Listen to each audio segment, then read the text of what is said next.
தூக்கி வளர்த்து அவர் ரத்தம் சார் நானு யார் ரத்தத்தை அவர் கொடுக்க கூடாதா? அது அநியாயமா இருக்குது. எங்க சித்தப்பா செத்து போனா பரவாயில்லையா சார்?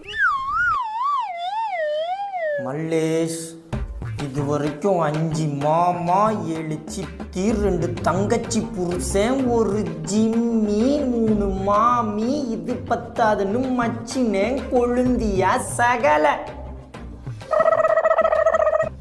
இவங்க எல்லாரும் செத்துருக்காங்க, அதுவும் மண்டே. ஒழுங்கா உங்க சித்தப்பாவை நாளைக்கு சாவ சொல்லுங்க. இப்ப கிளம்பி ஆபீஸ்க்கு வாங்க, கிளைண்ட் மீட்டிங் இருக்கு. சார் எத்தனை மணிக்கு சார் கிளைண்ட் மீட்டிங் இருக்குது?